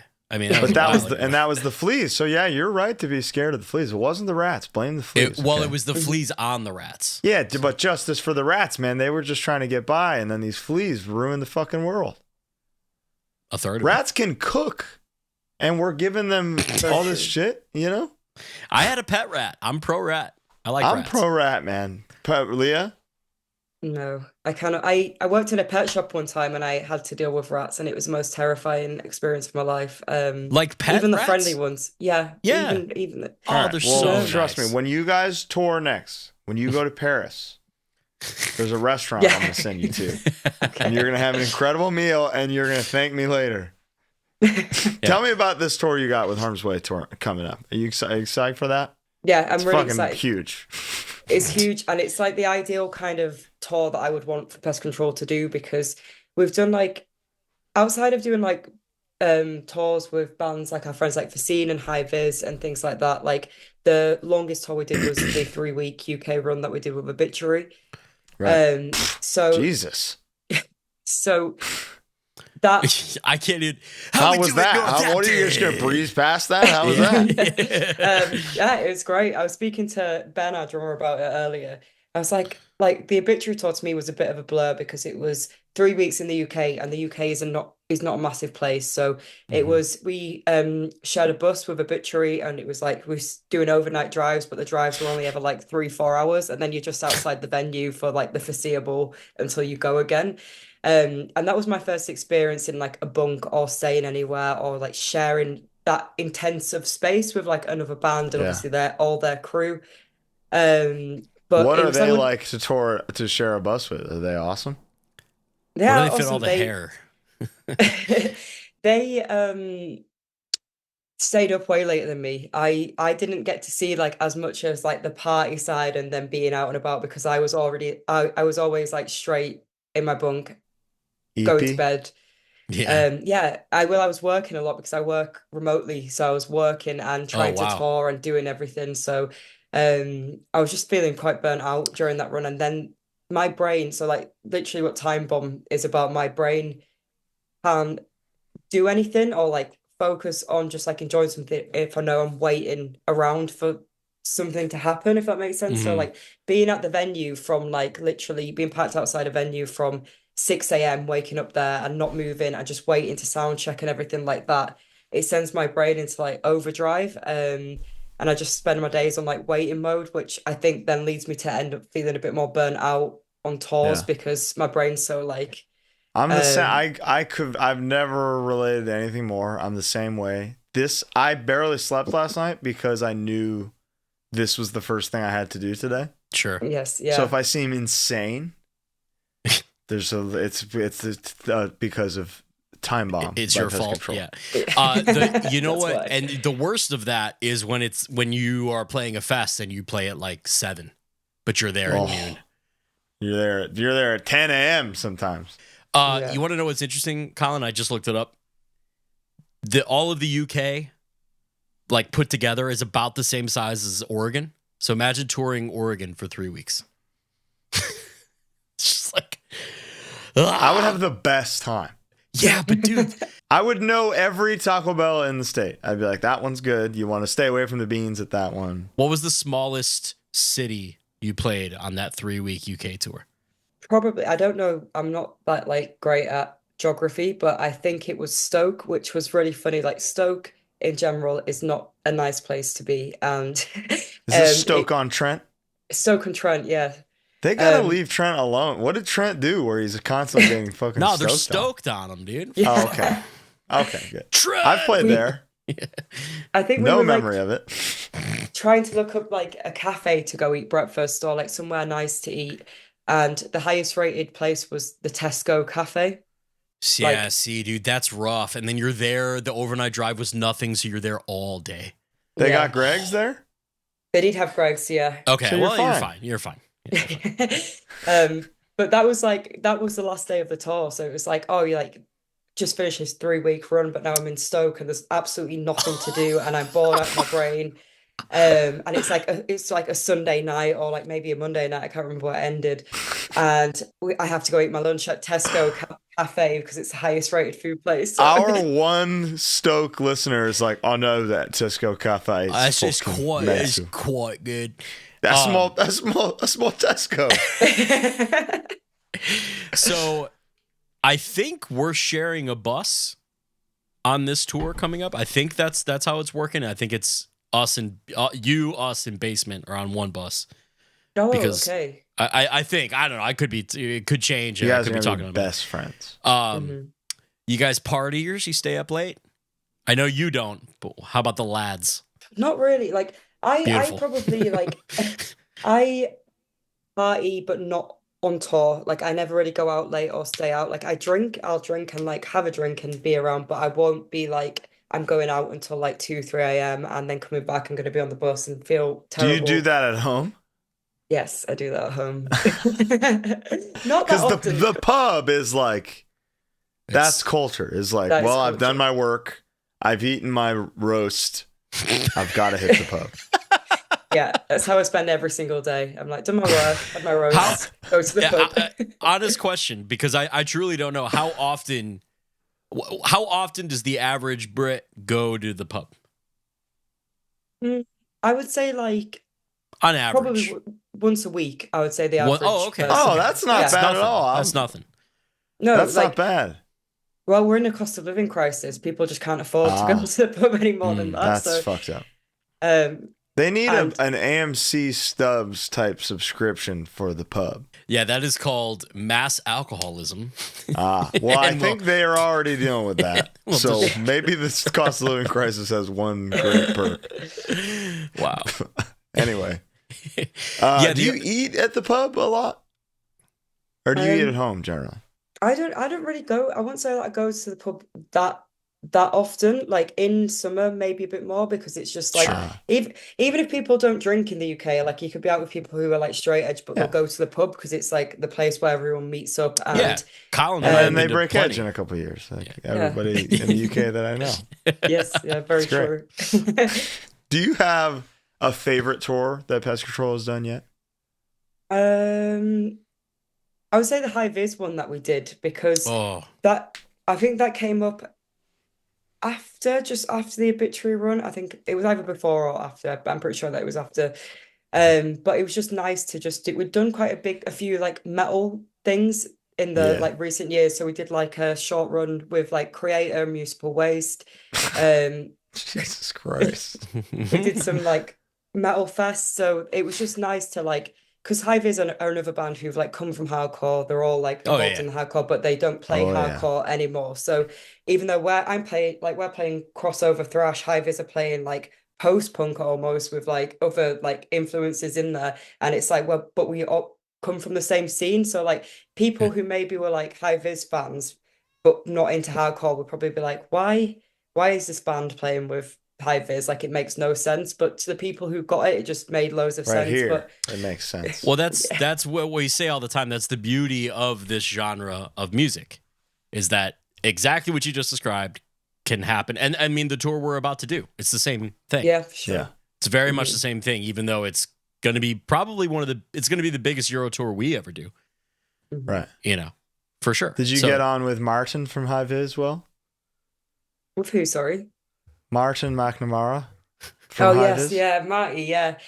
He's the best.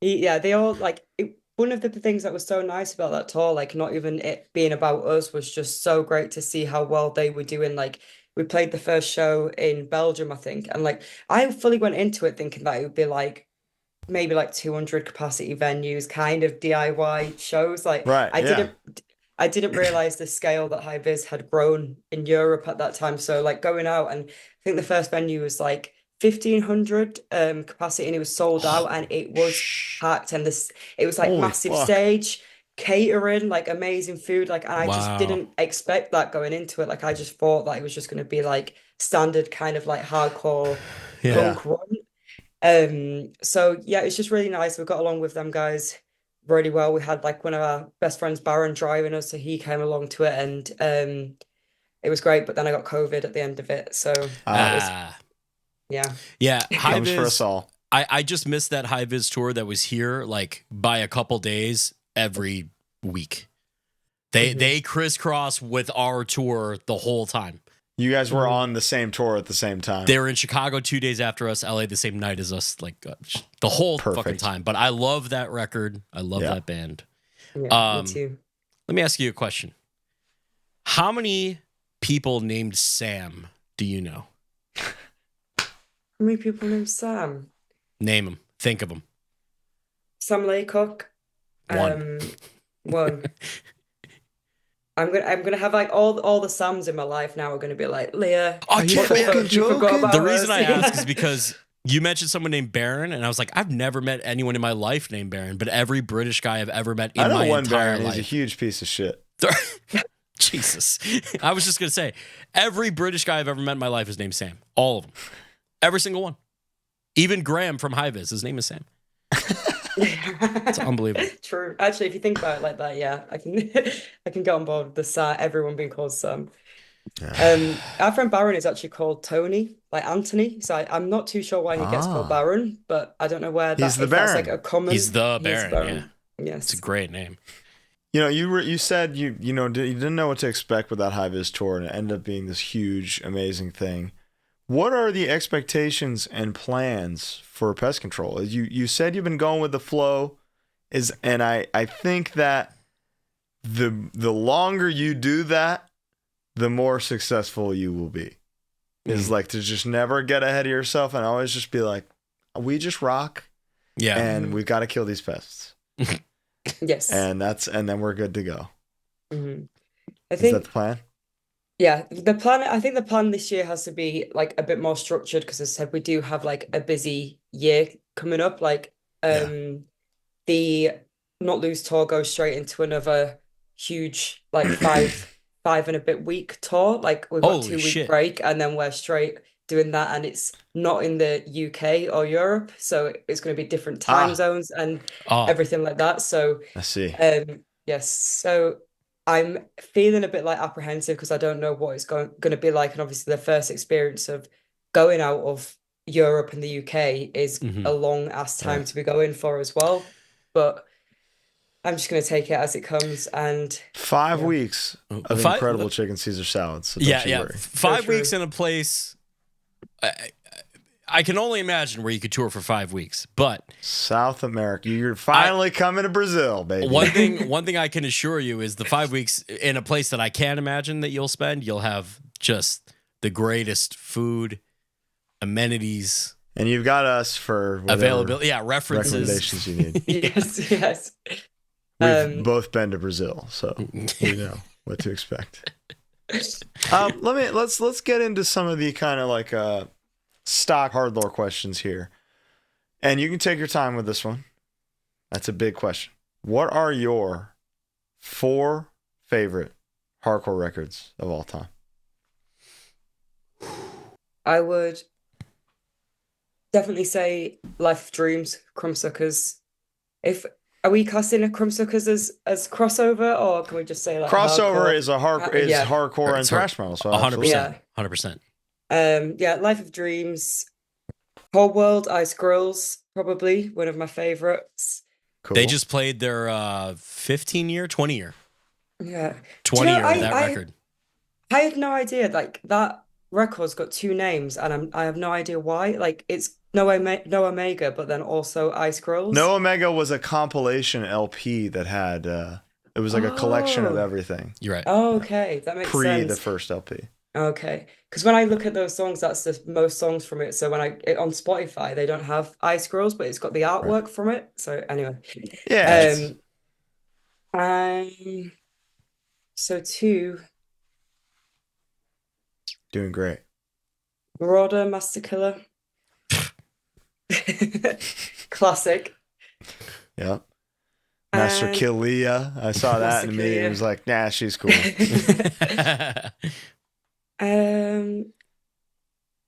The 4th, I would probably go with. Oh, it's the last slot. I don't know. Big Kiss Goodnight, Trapped Under Ice. Wow. Yeah. Listen, Just classic. they're the greatest British hardcore band of all time is Trapped Under Ice. So I totally understand. Great answers. Yeah, that was great. Fantastic stuff. And it all kind of fits. Like with what I hear in Pest Control, that all fits. I hear a lot of justice in your voice sometimes. Yes. Oh, really? There's vocal inflections that you do.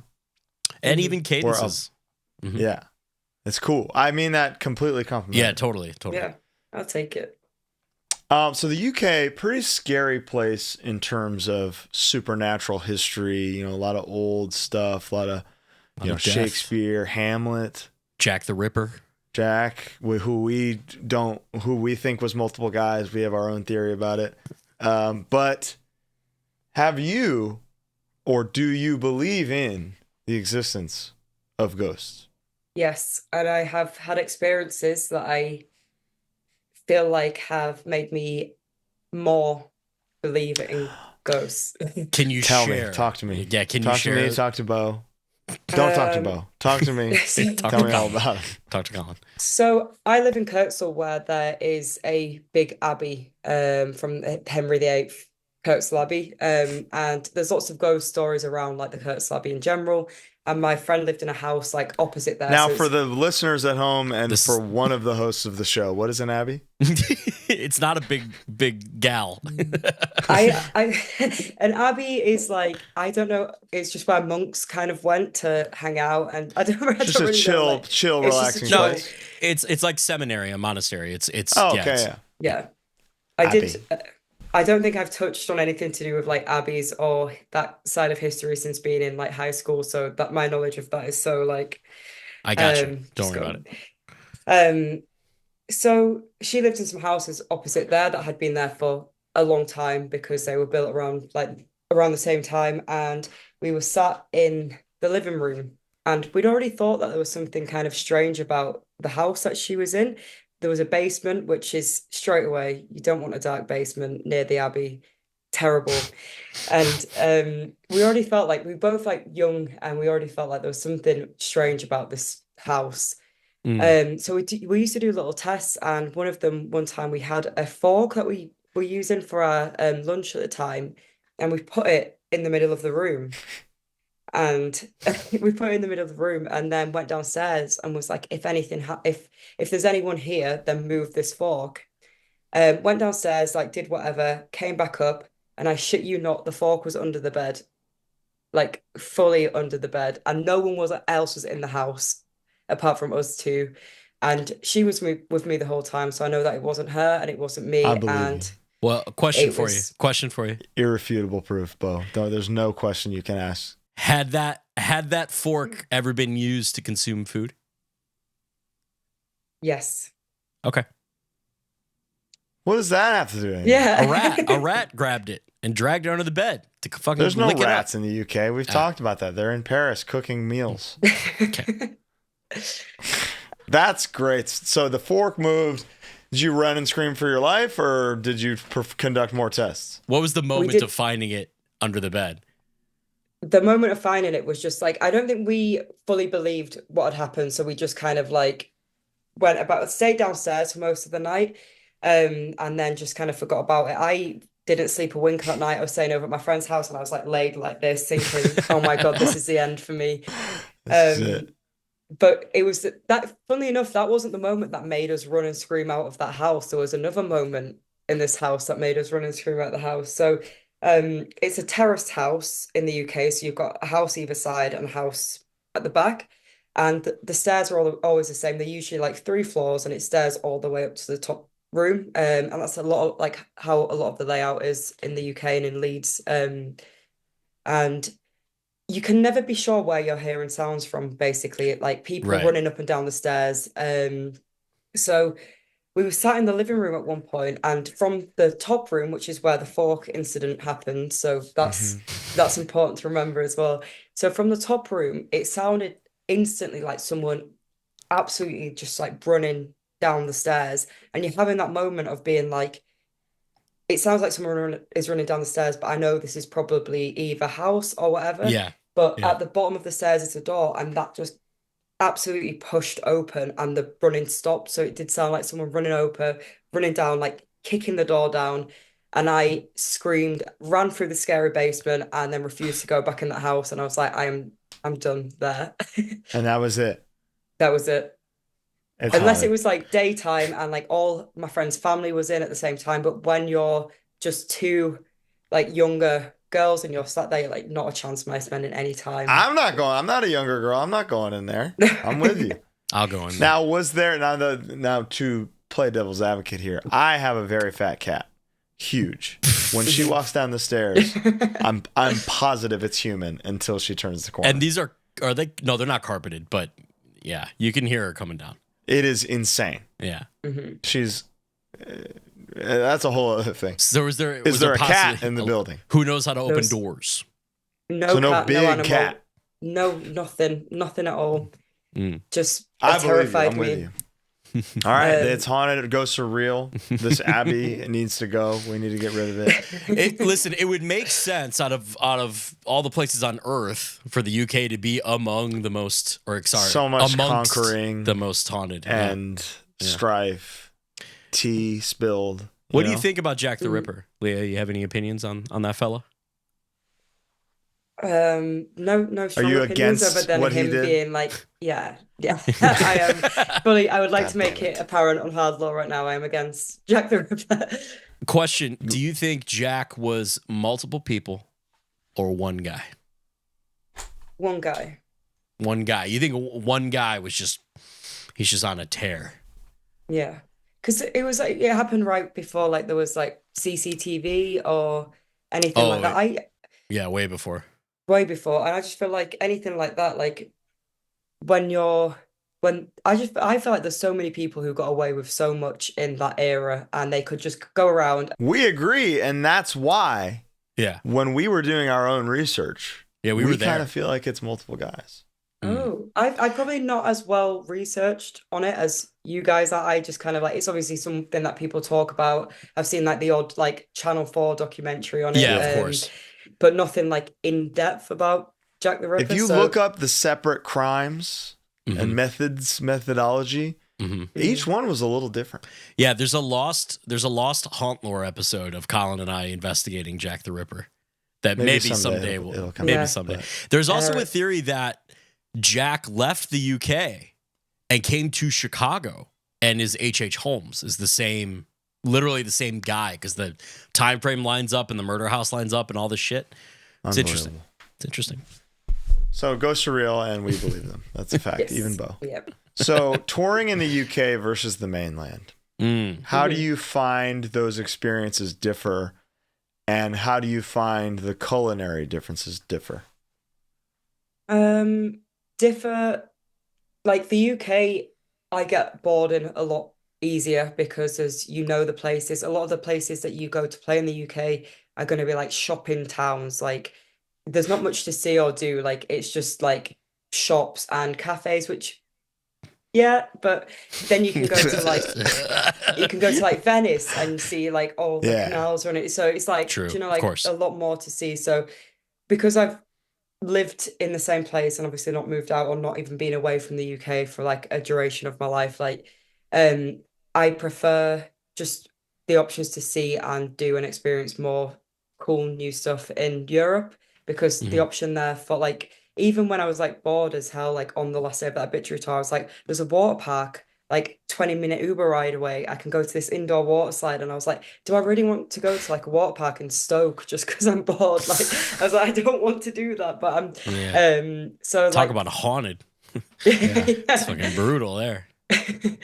So yeah, the option, like of course the UK is nice, and like especially on those shows, because we could get our friends in to come and watch Obituary, and like they didn't care about watching us, they just wanted to watch Obituary, so that's fine. But it was a nice thing to be able to have friends at some shows. But like the same goes for Europe. Like we know enough people now in Europe that you go and you all bump into like friends, and friends will come to shows. So I would say a couple of days in my ideal tour would be kind of like that Not Loose tour, where it's like a couple of days in the UK, mainly Europe, because I don't want to like completely avoid the UK, and I think that it's good for but you can't overdo it, you know. But you can't overdo it, yeah. 3 weeks that's a lot. 3 weeks is fucked. My only beef with the Knocked Loose tour is how short it actually is. It's only like 10 shows. It's not very long at all. Interesting. Yeah. Now, when you're eating on these tours, when you're eating on the road, do you prefer your home eats or the mainland eats? It really depends where in the mainland, because we recently did like a couple of shows in Spain, and literally all I could eat at that time was like ham sandwiches. That's all they had, like jambon sandwiches, and we all became like obsessed with eating these jambon sandwiches. And like we was driving back from like Valencia to Barcelona, and it was the only like stops on the way. So something like that, like I would prefer the UK, just because give me like a Tesco in Stoke. Over. I see what you're saying. Yeah. I got you. Yeah. But then somewhere like Italy, Okay, sure. Ooh. Yes. What about a little tiny economic country called Germany? Mm. Yeah, that's all you need to say. That was plenty. Kebabs? Kebabs are Like, cool. Kebabs get it done, man. Yeah, but not Kebabs? for weeks at a time, dude. Yeah, not when it's the Yes, only yeah. thing open after the show for the rest of your life. Let me So- ask you this. Here's a question. If you were to hypothetically spend like 5 and some change weeks in the US, is there any place in particular you are looking forward to trying? Not trying, but to have again, because I've been to Ah, LA before. Chick-fil-A. I absolutely love Chick-fil-A. God's chicken. But that's I also one love of the it. ones that we can't get in the UK. Like Yeah. a few like American chains are moving over, so it would be anything Yeah. like Yeah. Chick-fil-A, In-N-Out Burger, you can't get. Yeah. So, things like Come that, I and got like you. yeah, Yeah. You guys got. We could not believe that you guys have Wingstop now. Oh, yeah, and it was good too. It was good. You go. You don't. These new bands touring, like American bands going there, don't know how good they have it. Colin and I spent, how long were we in Manchester? Like 5 days or some 5 shit. days, and one of the first nights we went to Wingstop, and it was like we were at Pretty it good. brought a tear. Yeah, we were Yeah. at home. It was great.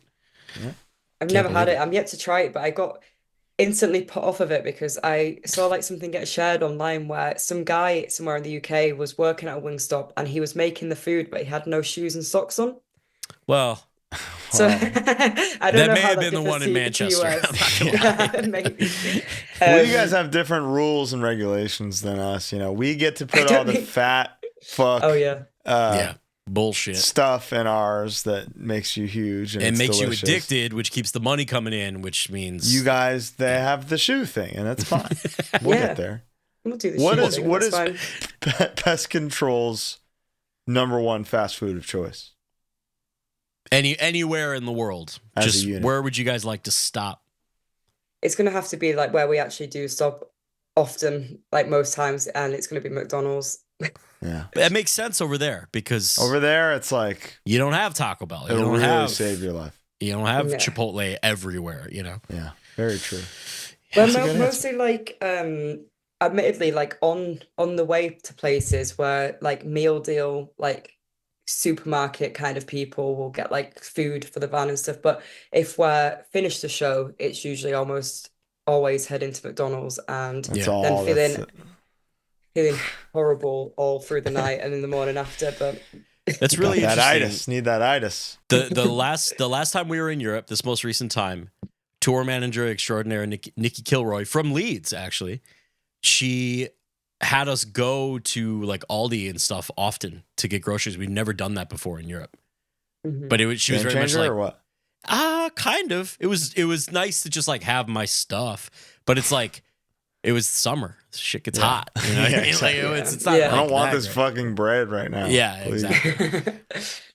Leah, you can take your time with this one too. I would love for you to tell me one big pet peeve you have. Oh, I like this new question, Colin. This is good. I like it. Snoring.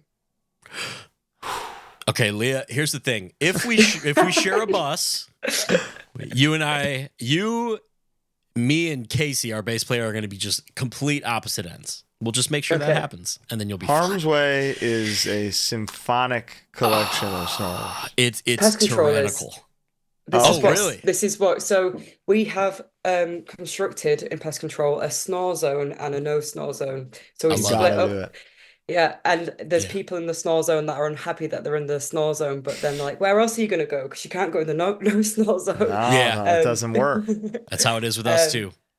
So it's me and Ben, the non-snorers, and the rest of Pest Control have the most insane snoring that you will hear. Like Jack, the bassist, is like really high pitched, like ooh, like snoring. Oh, wow. It's like, but then Joe So Kelly he's kind more like, of a me, and the rest are Yeah. kind of more of a honk Honk shoe. shoe, yeah. yeah, exactly that. Sometimes with like a kind of like lip roll as well, like Oh, that yeah. kind of snoring. Yeah, yeah. Just like get a hold of yourself, man. You're telling me that Joe the Ripper, he likes Metallica and snores? He does. Yes. You guys are going to be I can't wait to got meet it. this man. I cannot wait.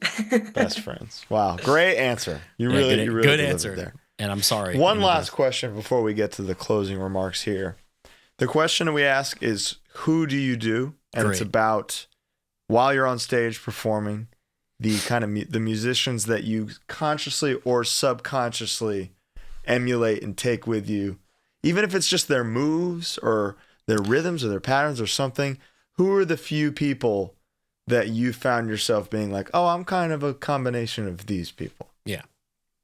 I would say, for me personally, like, one of the biggest like vocal inspirations for Pest Control, based on like the fastness and the lyric content, is probably Tony Forrester from Musical Waste, because it's just similar Legend. delivery.